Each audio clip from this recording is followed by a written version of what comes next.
Can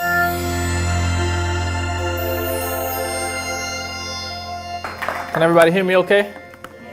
Awesome. I'm so glad to be with you all here today. I'm bringing you greetings from North Carolina, and I brought our youth with me today.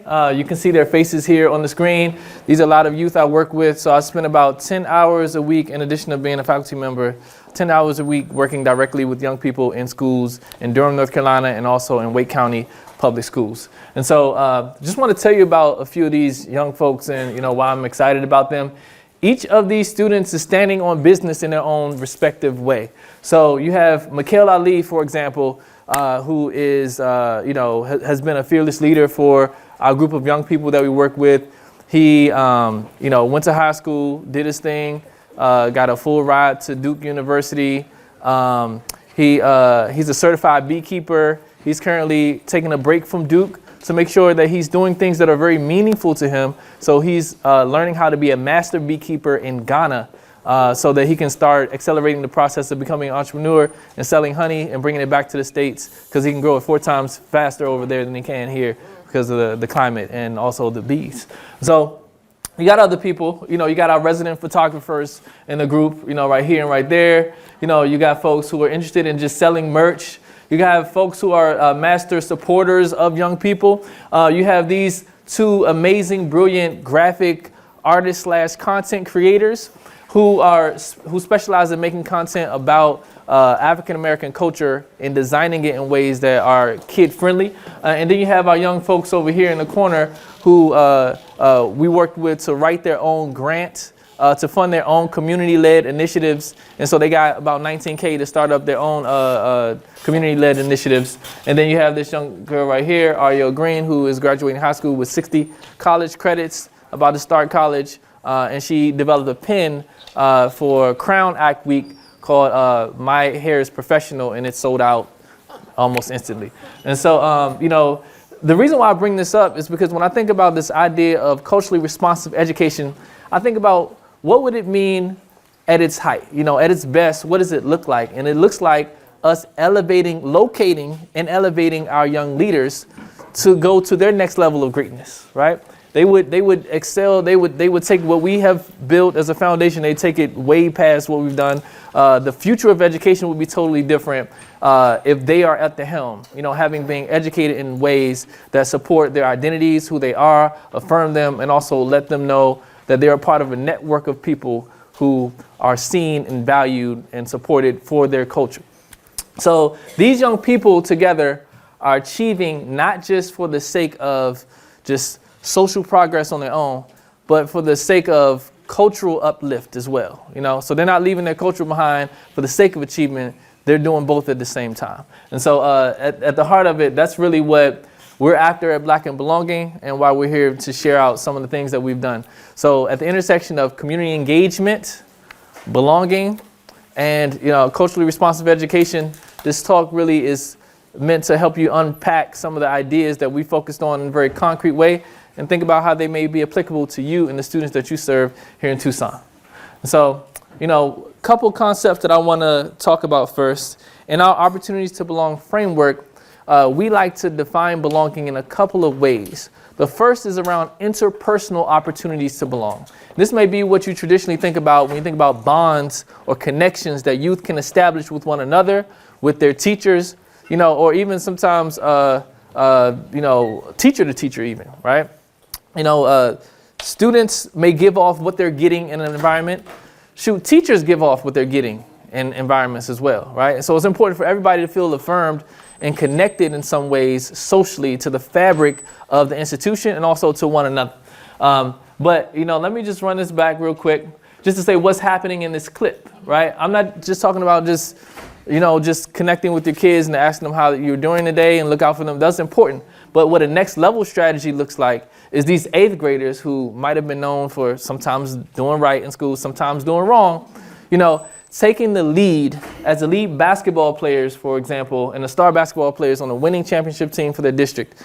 They're going and giving hugs to the 6th graders in their first week of school to make sure they feel connected and affirmed to school and know that this is a place for them to feel safe and welcomed in this environment, right? So in continuing this trend of thinking about next level strategies, If youth were at the helm, what would it look like if young people were providing words of aspiration and mantras to provide young people with words to live by so that they can navigate the terrain of middle school, high school, etc., right? What if they could see themselves, portrayed in media when they connected on social media, for example? Schools have social media accounts, but then there's also alternative accounts that young people use that they share information that's really resonant with them. This has been one of the clips that young people are sharing throughout their networks to help young people. He's saying, don't let nobody take your joy away. She's saying, make money, don't stop. And so everybody has a mantra, but they give you tools to just lock in and just drown out the noise of middle school. Here's another idea. Our young people also share words of affirmation by seeing themselves portrayed throughout the school. There's nothing wrong with the stereotypical posters that, educators may place inside of a school, but what would it look like if we just took professional photos of our own students, took quotes from them and just placed them around the school so they can see themselves, their beautiful faces affirmed inside of school, and them just dropping gems of wisdom. As soon as this went up inside of the school, all the kids like, can I get up next? Can I get on? So, just simple things like that can go a long way. And they just help us think a little outside of the box when it comes to belonging and affirmation of students, right? The last one is I noticed the trend with our athletes. At the schools that I work in, one of the schools, they won the state championships or district championships in football, in basketball, and in track and field all in the same year, right? And so when they won the football championship, they came back to school, and then there was a teacher work day, and then there was a teacher strike after that. And then, just the news came and went a little bit. They got a tweet. That was about it, right? And it's middle school, so it's like it's not really high school. So these are going to be our next level, our D1 athletes to come out of the school district, right? Why not affirm them now? And so why don't we also do it in a way that allows them to have practice speaking publicly, critically reflecting on the interpersonal dynamics, the behind-the-scene dynamics of what went right and went wrong inside of their team, and how they ultimately, challenge their teammates to rise to the occasion, right?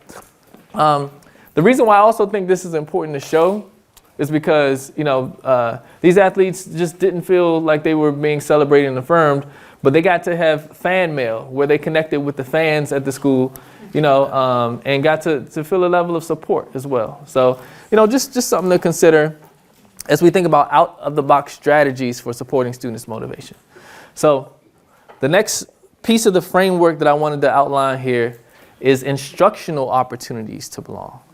And what these are a chance for students to be connected with their culture and or ancestral heritage and community through the way we connect with them inside of the classroom and what we teach them, right? So it was really connected to this notion of culturally responsive education, and it fits under that umbrella. So related to that, I wanted to first provide a little support that's coming from research around evidence around why this is even important in the first place. Well, both quantitative and qualitative research says that culturally responsive education is having a positive effect on students. And so I want to provide, one point of evidence here by a study by Thomas D. at Stanford University. And he was studying students who participated in an ethnic studies curriculum during their 9th grade year of high school. And what he found was students who participated relative to a matched sample of those who didn't, they had GPAs that were more than a grade letter higher.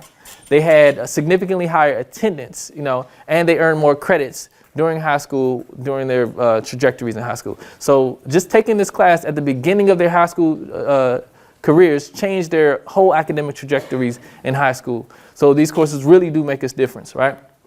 But outside of these courses, what about other academic subjects? Well, research through a series of review studies have found that, students' motivation, their interests, their perceptions of themselves as capable, and their engagement are all higher across math, science, language arts, and elective subjects as well. And so, with this in mind, culturally responsive teaching really does have a huge impact on students, both in terms of tangible outcomes that we like to see when we measure outcomes, and also process-oriented metrics that you may see in your classroom when you engage with students. But there's a couple other pieces that I want to mention at the intersection of belonging and culturally responsive education. So The first is that lesson framing is really important. And these keys are coming from my own research in this area now. You can frame lessons in many different ways. But the reason why it's important, because if you think about yourself from, when you walk into a school, a setting, let's take university, right? Because that's a little more close to where we are in age. You might have heard things about a professor.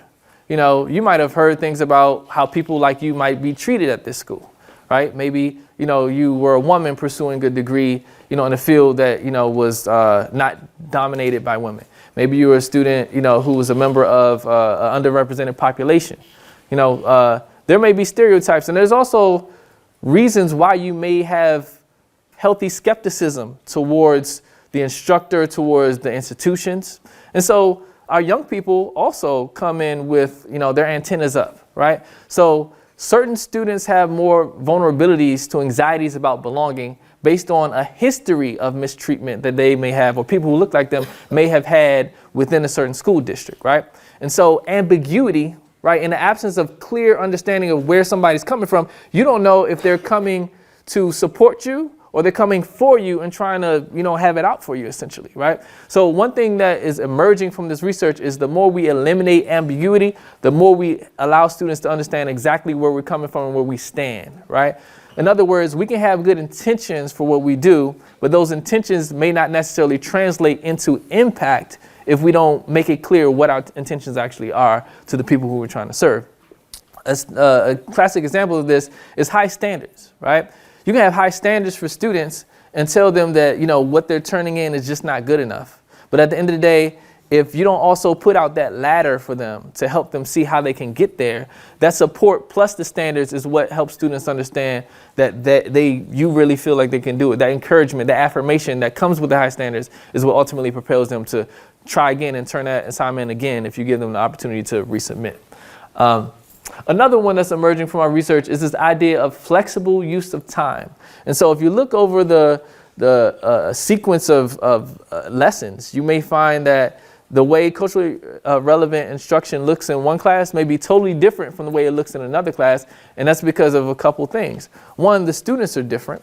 And two, we need space to dynamically respond to what the students are giving us. And so if, as with everything that I'm going to present today, the theme is being youth-led. We have to be in the moment to do the dance with students and not necessarily come in, trying to do it our way all the time. So let me just give you an example that emerged from our study. We did a mixed method study that had quantitative and qualitative components to it.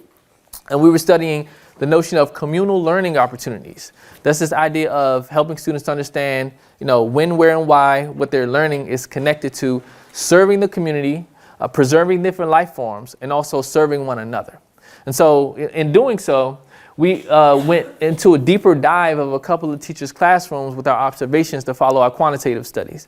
The quantitative part said that on days when students perceived that the lesson had communal benefits, they were more likely to engage in these STEM-focused activities and lessons in a deeper way. Right? And so it fluctuated, right? Their engagement is not the same from class to class or lesson to lesson. There are dips and spikes, and they follow their connection, their communal connection to the activities. And these were Black and Latino students who were in this particular study. Now, what did our national board certified teachers see when they observed the teachers in this study? They saw a couple of trends. These teachers, mind you, had professional development around the notion of communal learning opportunities, and we even supported them in developing lessons together. So they were matched in terms of the lessons that they were teaching during this instructional unit.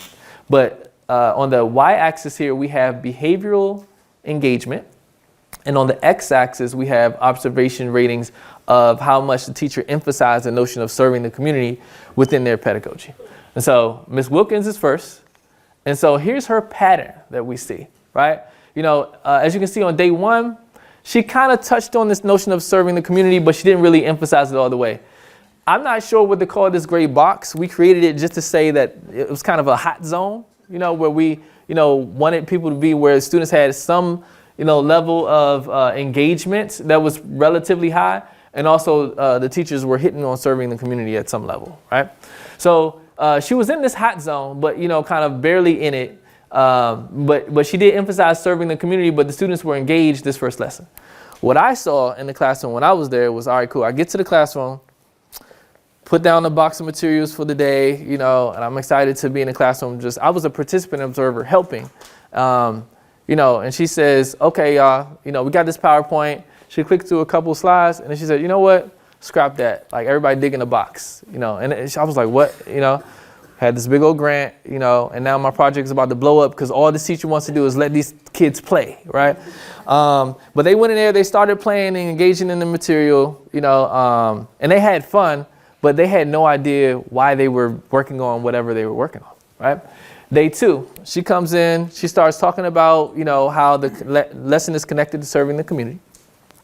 And then the fight breaks out in the hallway right outside her door. She has to rush and do that, and the students are, kind of all up in arms, and they're talking about it. The day's a wash, right? Complete wash. Day 3, she comes back and she slows it down. She says, okay, there's a lot happening in the school. Now, we got this technology. We're going to work with these drones that we have. We got these iPads. Think about all the things that you can do to program these drones to do. What can you program them to do to help focus on the issues at hand? They say, well, when students walk home, some people get beat up on their way home and, jumped, so maybe the drones can follow them as they make their way to safe spaces. Somebody else said, well, around school, sometimes people are trying to do stuff in the back of the school or whatever the case. And, a lot happens when students are like unattended, maybe the drones can help out with that. And so some people went on the other hand, say, I don't really want to be severe like that, but I could also see the benefits of this. So it was a very deep and critical discussion that was had.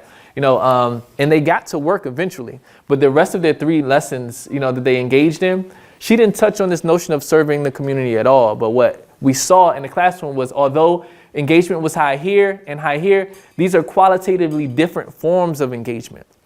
Students were connecting well with one another. They had understood the value of connecting and working well with one another to solve something that was a deeper, meaningful, purposeful issue in society. And so the quality of their remarks was higher as well. So there's a difference between hedonistic fun and pleasure engagement and deep engagement. What also I wanted to emphasize, though, is I asked the teacher afterwards, why in the world did you just let them play on day 1? She said, well, sometimes students come into class with a lot of perceptions of themselves that I have to undo. And so, if I jump in and tell them, here's the way that you do it, sometimes they can get discouraged before they even start. And so from a self-efficacy standpoint, she just said, just letting the students play allowed them to be free and jump in it. And then she hit them over the head with the why later on down the line, right? So this is a way that culturally responsive education can look. And it doesn't look the same from class to class. Notice she's not saying anything about serving the community here, but they're already wired for it by that point, right? Now, Mr. Felton, his classroom is completely different.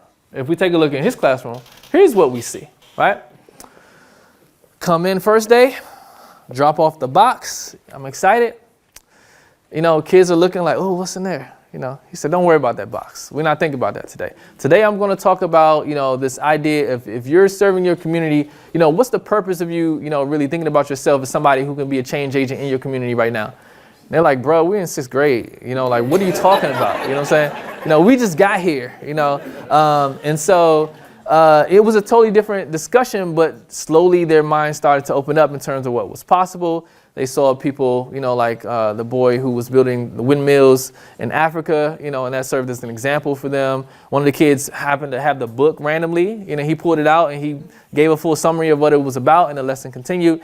But they didn't touch the box at all, but they were deeply engaged in the lesson, and it was a time where he just really stopped to focus on framing and mindset. He touched on that in the second lesson, but let them get into their activities. Third lesson, he brought it back and it was just a lot of talking. And then for the last 3 lessons, of that instructional unit, they were all locked in the zone. So there was high engagement for the rest of the lesson, but he didn't have to stress the communal why each and every time. And so as we think about structuring lesson plans and activities for students, think about it over the course of a sequence and also think about it dynamically because it may shift from lesson to lesson. Now, the third, piece that I wanted to mention here is, where it gets really interesting and complex and is around killer combos. In other words, there may be different approaches. Sometimes we want to do approaches and we want to learn what approaches are effective for our students. But at the end of the day, it's how you put it together. It's like the outfit, it's what you wear, but it's how it looks on you, right? So, also go-to moves matter as well. So let me just show you a couple things that are emerging at the intersection of culturally relevant education and belonging, right? Opportunities to receive meaningful feedback is important to students because it lets them know that they have done something that values and warrants feedback and they're headed in a direction. We're pushing them towards something, right? Another one is around opportunities to learn communally. And so I kind of mentioned this before, but culturally, if I think about, let's say, the African-American community, think about things like Kwanzaa, I think about, a Black Thanksgiving. I think about, all these other ways, the Black church, for example. There are so many different ways that we're socialized to orient ourselves and think in terms of the we and not just in terms of the me. And so, the same is for the Latino community, right?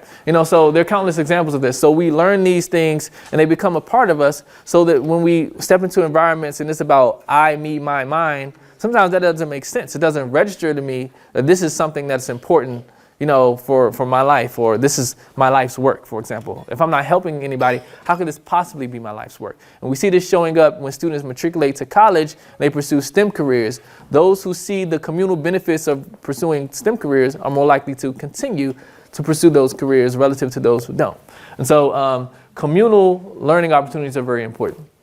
Making real world connections, it's something that we think about and talk about all the time. So I'm not going to stress that very much. Opportunities for emotional expression. We've seen teachers, with red bouncy balls at the beginning of the class, passing the ball around for 5 minutes or so, asking kids, what was a good thing that happened to you this weekend? Hey, my sister, my older sister, she had a child this weekend. I woke up my first nephew. I'm so excited about that, right? Just having the opportunity to talk about that, passing the ball around. What's your name mean? What's the meaning of that? Why did your parents name you that? What's the value in that? And some kids have meaning. Some kids, my name don't really mean anything. Well, let's unpack that for a minute and let's course correct a little bit. So, there's a lot of opportunities for emotional expression that can come out if we make time for it. Another one is around individualized support. Sometimes there are decisions that educators can make that support students in ways that may not even fly by district code or policies. Kid may have had something in their backpack that shouldn't have been there, for example. There's an opportunity to report that immediately, which may be the right move, but using our discretion, it may be the right move to pull that kid aside, have a conversation, a frank conversation about the implications of what this actually was and make a judgment call, right? But there's so many opportunities to show that we have that child. And it can be small, right? For example, there are times where kids come to school prepared. A lot of times kids don't always come to class prepared, right? I mean, sometimes teachers get driven up the wall when a kid doesn't have a pencil, But at the end of the day, if I don't have it at this moment, I still don't have it, So, how do we navigate that scenario, right? In a way that, presses them towards, thinking more carefully and preparing, but also not scolding them so much that they just completely shut down, And also, finally, opportunities to share ideas and opinions and perspectives. So sometimes we talk about opportunities to affirm students and help them feel like they belong, but do we always think about missed opportunities, right? Do we always reflect on opportunities where a student might have said something and made a connection to something or had an idea, but because we were so locked into what we wanted to do, we just kind of put it to the side and never returned and dismissed them, right? And so these things all feed into their engagement patterns and whether or not they remain engaged. But the important thing about them is they can be combined together, to come up with the killer combos, or, you could just be really good at one. And so as I think about the great basketball players that I like, I like Kareem. Kareem had the hook shot, Michael Jordan had the fadeaway. When I was practicing, for this presentation, I did not plan to do that, But, at the end of the day, like it's if you can't beat it, why would I switch it up? So at the end of the day, we don't have to master a whole bunch of strategies if they don't work for us, or our students, but the ones that work, go to your go-tos, right? So this is just something I wanted to mention and throw out there. Sometimes we have things that work effectively, and if we're masters at those, that's what the students are going to know us for. Like the second teacher who I showed you, we asked them like, do y'all have opportunities to really like serve the community and think about that in this class? Somebody said, well, I think that's the point of the whole class. The class was called Design and Modeling. So, just to think about, those types of things and what we emphasize. The last one that I want to emphasize here is about intentional versus superficial use of strategies. We can use strategies, but like, do they actually land? We can give somebody a compliment, yeah, thanks, great idea. You know what I'm saying? Thank you, or we can, what, that was brilliant. Hey, I've been waiting for you to wake up and say something like that all semester. Thank you for showing us really and adding value to this class today. Keep it up, right? It's a difference, right? You can personalize it. So when we think about personalizing or being intentional, I want us to think about a sniper approach versus just a bazooka, Uzi, just spraying. Although that's kind of violent, a sniper waits for that shot, and like when they hit it, it lands. That's the vision that we want to have, right? So emphasizing quality over quantity sometimes can go a long way, because if we just get in the habit of just doing things, then we can subconsciously go through the motions, and students can sense that, and our delivery becomes less potent, right? So just to add just a couple more things before I move on, I was really struck by this one educator in our professional development sessions. They tend to get a little spicy because we're unpacking meaningful topics and it's engaging, and so they get real. So I'm only going to play the beginning of this clip, but I think he provoked something that was really important, to discuss. Well, I was thinking about this. I guess I'll pose it to everybody, but I think we all do it. But I don't know if it's right or wrong, or I guess just want everybody's feedback on it. So if we identify that a school is an oppressive environment, if we create a space of comfort for children in an oppressive environment, are we aiding in the oppression? All right. Okay. So, there was a really long argument that ensued after that comment. But I just want to pause it for a second, because although I'm supposed to be speaking, I just really want to know, is there anybody else who thinks about that or has wrestled with that or has come to a conclusion, on their own about it? Would anybody be open to just sharing their thoughts? It doesn't have to be, a stance that you take on the issue. But what does that make you think of, for your own time and how you spend your time? Is there anyone who would be willing to share out? I will. Okay, let's go here and they'll go there. Okay. I'm pretty loud. I don't think I need it. Okay. Can you guys hear me? Yeah. Okay. So this is my first year teaching. I began my actual teaching career in January, and I student taught in August. But this was a really big thing in all of my U of A classes. And we kind of talked about, a school to prison pipeline. We have this vision for kids, and instead of thinking about where they came from or thinking about their experiences, it's kind of like a tunnel. This is how you have to be, this is how society is, and you have to conform. And we don't give our kids the opportunity a lot of the time to not conform and to listen to their ideas, because they're our future. And I think that as adults, we forget that they teach us more than we teach them. So that's kind of my standpoint on it. I don't know if I answered the question, but that's kind of what I say. That's helpful. Thank you for sharing. We're going to go over here, and then we're going to, take comment right here. Sure, I'll use that. Though I'm loud too. So I think about this a lot, just because it's intersections and disrupting. It's we can be part of the system to disrupt the system and be with our heart. And if we're heart-led, our kids and our students, our community feels that. Even the adults around us feel that. So it's really it's always this push and pull, because it's yes, you are the teacher or whatever, right? But you can create what it means to be a teacher, and you can create a safe space, what it said on the little thing before, within your classroom, and then your students will continue to come back, whether they're in your classroom or not, because it is that constant push and pull of us creating space together. We make the space, even if the space is already established. So, thank you. right, got last comment right here. I'm home too, so I'll try to not be too loud.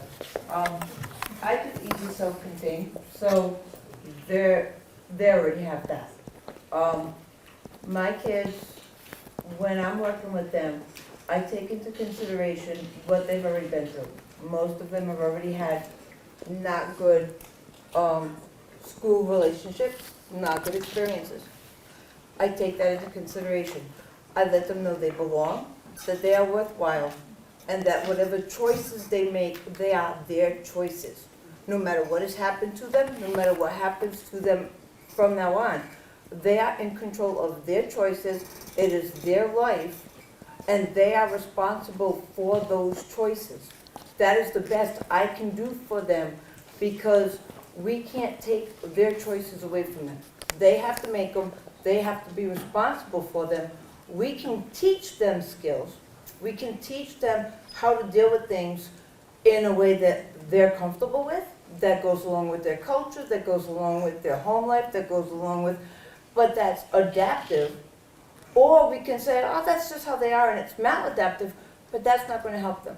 We can teach them to make choices that are adaptive, that also go along with everything that goes along with their life, but that will help them to move forward and doesn't take away anything that they've gone through. But it's still, they are in control, it is their life, it is their choices that will get them where they want to go if they choose to do that. So that's how I look at it. Thank you so much. Yeah. So, all right, cool. I see a couple. Okay, cool. Let's go. Y'all need it? Your question was about whether or not we're participating in oppression within the school system. That's correct. And specifically, I went to African American Student Services Department. Uh-huh. And let me just start off by saying that our department does the Lord's work when it comes to advocating for students in regards to the institutionalized racism that goes on within our schools. And so during my time, my year of working with this amazing team and advocating for students and families about the bias, discrimination, and racism that goes on within the schools, which is why our department exists in the first place, which is why we're all here today, because of the reoccurring issue that of discrimination and like hindering our Black and brown students in the classroom, in our school systems, criminalizing them, adultifying them, just literally perpetuating racism, hindering their educational development. Do I think I'm participating in it? Absolutely, but I'm also doing the work to right the wrongs and make it so that they are heard, that they're all listened to, that they are getting fair treatment. Working in this district, I've also had to reflect, I don't have any kids, I have the ones that I get back and then see the next morning, but it has made me question, whether or not I should even be putting my kids into a public school, private school system at all, because what I notice is that it is a system that, when you're talking about school to prison pipeline, we're seeing that from the meals that they get to the architecture of the school and the prison bars, So my thing is if we're noticing that, what we have to do is start questioning what is going on and proposing solutions and programs that uplift our students and get them the education that they need and the resources that they need for their families. And letting them be a part of it. Yes. Appreciate that.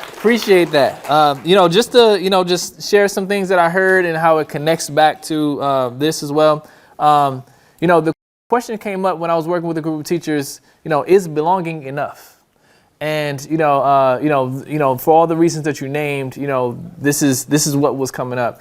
But when we think about belonging, we can think about it from different slices, right? So far, I review interpersonal opportunities, instructional opportunities. But what I also want to draw our attention to is institutional opportunities to belong. And so these are opportunities that we provide students with where they get to, practice being citizens with rights and full rights within an education setting, advocating for, what they need and what they deserve, the types of schools that they deserve. In other words, how can we expect for them to grow into being change agents in the future if we don't give them an opportunity to get those reps in now while they're, in school right now? And so what I heard from you all, I just wrote down a couple things. Not conform, teach us, we together, students and teachers, make the space, their choice, in control, responsible, practice helping them move forward, questioning, and proposing solutions, and also actively letting them lead in the process of thinking about those solutions. And so this is the one that's probably the most tricky, not only to understand of the 3 parts of this framework, but also it's the one that's most complex because it actually allows us or makes us have to undo some things in the way we operate and do things, right? There needs to be movement that we bump up against and we, kind of react to if the students are giving us a better way forward. So with this, I wanted to emphasize a couple things that we could do to provide students with institutional opportunities to belong. And I have some examples to share as well. But, the first thing, is auditing our time and thinking about flex time that may exist, right? Maybe this is like in the morning before the first core period starts for the day. Maybe there's some flex time there. Maybe there's some dead time, during club activities or whatever, where a group of students want to work on things. Maybe it's after school, but auditing our time during the school day gives more students the ability and potentially the access to participate in creating something that really serves not only themselves, but also makes their school a better place and their community a better place. And so, we got to find that flex time and question the rules a little bit, especially if I'm going to change flex time to find dead time and repurpose the dead time. I think that's a better way to say it. And working with students on this, sometimes students are engaged because they're passionate about the ideas, but sometimes they need some reinforcements along the way to make them feel like they're really a part of something. And so for me, I found it helpful to have students to mix personal and business together, right? So if we take students on a field trip, let's say to a university, right? If we went to the University of Arizona, there would be a chance for them to explore and see the gym and see other parts of the campus and the STEM lab. But the morning would be business, where it's protected time outside of the school to really think freely about something that they want to create or build and bring to life that makes their community better. And after we handle that business, then we could do the particular exploring things that everybody likes to do when they hit campus. The third is letting students dictate along the way. Now, it's one thing to let students lead an initiative and tell them they can lead, but it's another thing when there's a way that you wanted to structure it and the students have a better idea. And so in order to do this, it's not something that you might want to focus on every single day. You might want to have time in there to reflect on what they're asking you for. And so we meet with students once, maybe twice a week to focus on different youth-led initiatives. And the rest of the time, we're letting it breathe, we're stepping it back, and we're measuring ourselves by how many suggestions that they had that we actually implemented before we met again. And the last is thinking about everything that you're talking about. So we talked about addressing all of those issues, the complexities of whether or not, these schools are actually for us at the moment, but we're in them and we're here for the students that are here. Because, I'm a product of public education, so even though it's imperfect, I don't have a solution for later. I got to do something now. So my devotion is, to students who are in public education right now. But with this in mind, though, if you have an initiative that you're thinking about developing with students, telling them off the jump, hey, look, students across the country, they're not doing what y'all are doing. So why don't you make what you're doing a national model and show what's possible in education, right? So not thinking, so incrementally about things, but thinking really big and really putting the energy behind them to make it national. And so I'm going to show you a little bit about what that looks like in our own work. We have 3 initiatives that I want to emphasize here. The first is the Fashion Statements Initiative. The second is around the Black History Challenge. The third is youth-led research. I don't have a title for that one yet. Anyway, so, it just may seem small, right? Hoodies. And I don't know what it's like in Arizona in terms of the fashion and what students wear. But I tell you, middle schoolers, the hoodie is everything. And so, to make them feel like they were part of something, initially I had designed a hoodie, passed it out to a couple students who won some contest that we did, but they were wearing them. They wore them every day. And then some of the students had suggestions, you should make this next. I'm like, well, why should I make that? You should make it, right? So then, I had the group of high school students that I work with who kind of, graduated out of this middle school. They said, we see you writing grants and getting those dollars. Can you teach us how to write grants? I said, sure. What y'all want to do? Well, we want to design some fashion line. We want to get our own fashion line. Okay, bet. Let's do it. So we wrote a grant to our local government. They got a grant for 19 G's to, develop their own, clothing items that wake adults up to issues that young people go through inside and outside of school. And so it's what's on their mind, it's what they're focused on, and just different things, right? So, as Valentine's Day was coming up, they were like, yeah, it would be dope if we had Valentine's Day hoodies. I'm like, what does that have to do with learning anything? Like, what I'm saying? What is that? I was like, nah, I'm saying, it could really spread love throughout the school, and so, they designed a little smiley face action, but what it was really about is making them feel special, like they had something that they designed that was exclusive, right? So they had the little inside designs that you can see that they made up with the silk lining for the girl's hair and all that stuff, right? But most importantly, like they were modeling it and they threw it on Instagram and like they ran it up. Like everybody was liking all their photos and pictures across other schools. Like, how y'all get that? What's that, right? So now, it goes from just like a small initiative and designing something to like, oh, that's different. You know what I'm saying? Y'all got something going that's special. And so they started designing other ideas, and they had about maybe 9 or 10 different quotes that they wanted to have on different clothing. And so while that was in process, we reached out to the college students. One theme across all of these that I'm about to share is that partnerships matter, right? So if you're in the classroom, or even if you're, just an administrator, you're not going to be able to do it without proper partnerships and connections to the community, right? It's essential. Anyway, we connected to some local college students at HBCU who were in a modeling troupe, and they decided to teach them how to model. But first, here's a couple of designs they came up with. Motivation equals money, get in motion, stay in motion. So that was one, that was a hit among them. Something about the color, of cream really resonated. So that was the color of choice. The another one that they designed that was big for them was this idea of you respect me, I respect you. And this has to do with the way adults communicate with them. It's an expectation that a kid is supposed to communicate properly with an adult. It's the South, so yes ma'am, no ma'am. It's also, you can't even look, in a way that reacts to what they have to say without, somebody like, are you, bucking up against, what I'm saying?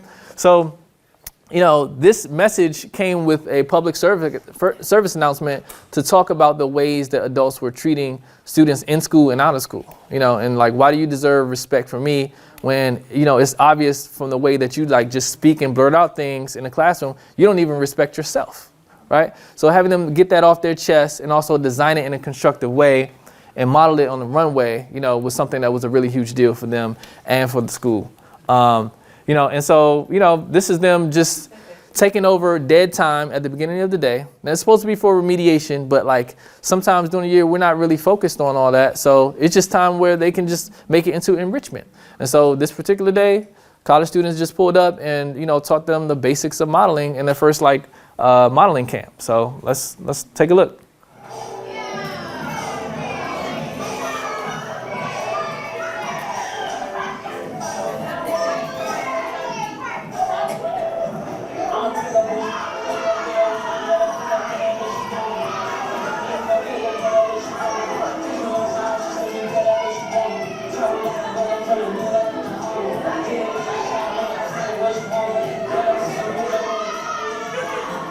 And then the kids tried it out, to see how it went for them.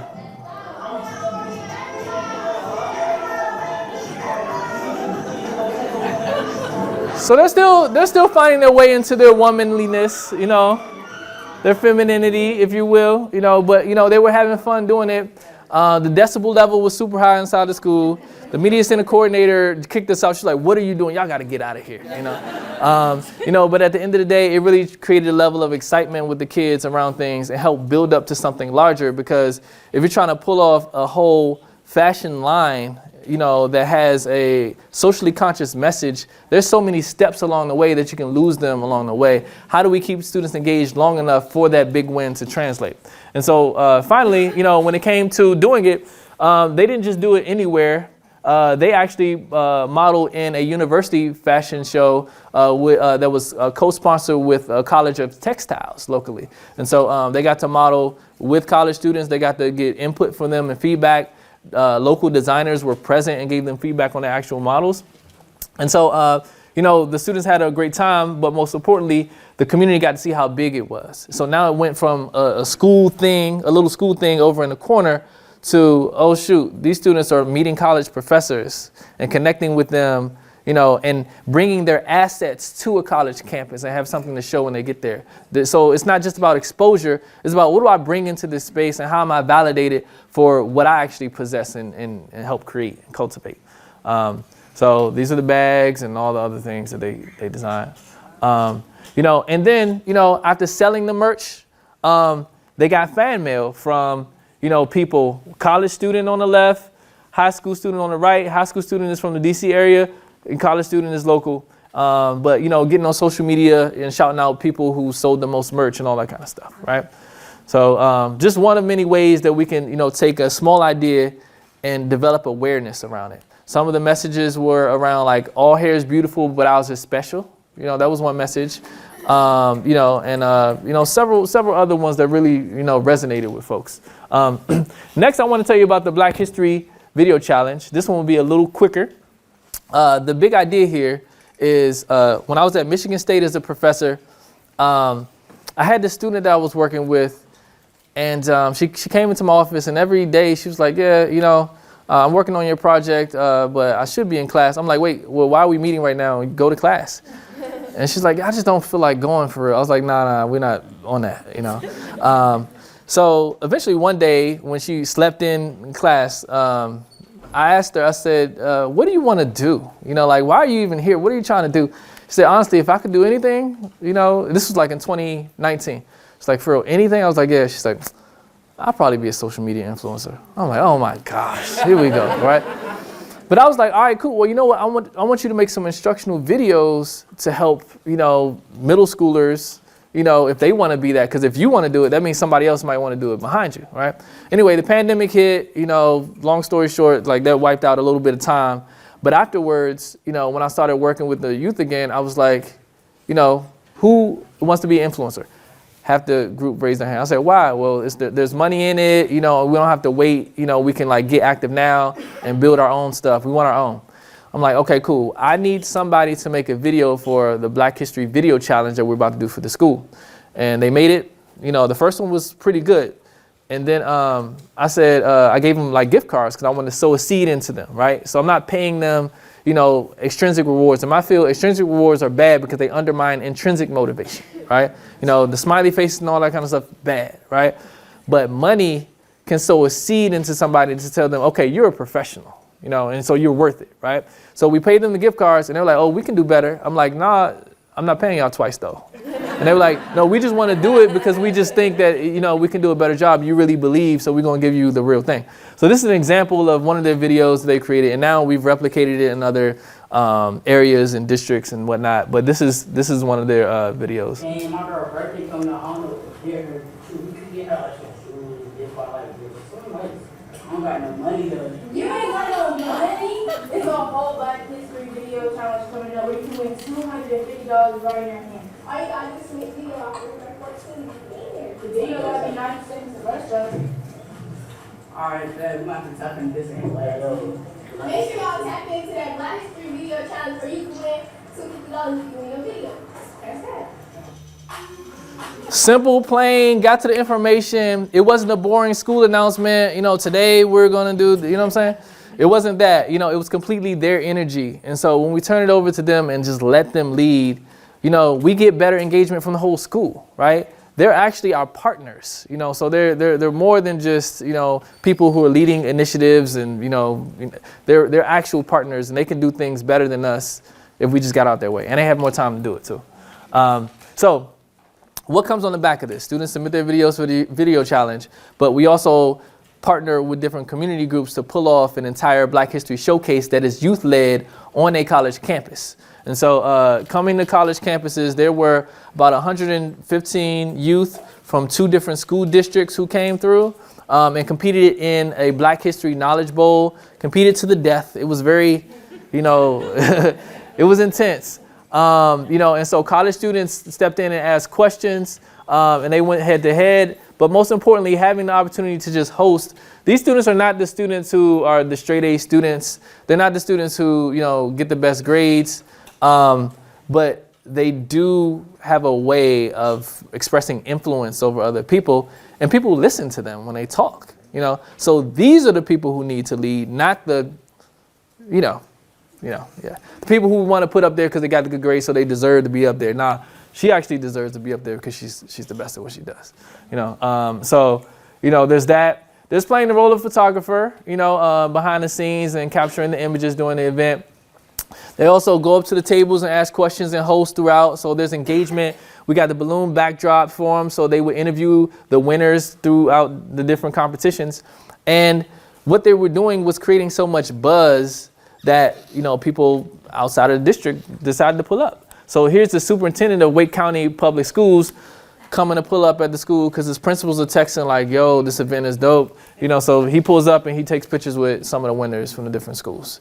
And so, when we put youth, at the center, we also make more noise and it has more traction and it carries farther. So not only is it more practical because we don't have the time to do it, or, it's also more practical because they can take things farther than where we can, People don't listen to adults like they listen to kids, yeah. Was that in their school, like in the cafeteria? Nah, this is when they got back to their school right here in front of their school, But he actually came to this too, but he was on campus that day, and the principal said you should come over here, not in your boring meeting. And so he pulled up, there, and then he went back to their school to congratulate them. Where is that taking place at? This was at a university. So, another thing thank you for saying that. What we need to do is use access to university spaces like this, but connect kids where they're bringing their assets and gifts into the space. So the last thing that I will say very quickly, as we're going to end on time, is we need to position students as subject matter experts. One person I would say locally here that you all have access to who does this really well is Melanie Bertrand. Her research, she's a nationally renowned scholar. She has a lot of good papers around this topic, right? But what we do locally is we have opportunities for young people to practice with one another, getting their message out around belonging and what it means, right? Because they understand their experiences. Everything that you said, especially the lunch piece, they hate the school lunch. It's dry, it's nasty. It'd be trash most of the time, right? So, they can point these things out and they have an opportunity to express that freely with one another. Sometimes we even put them in front of adults that aren't from their school district and just let them kind of just share out first so they get used to speaking in front of adults, right?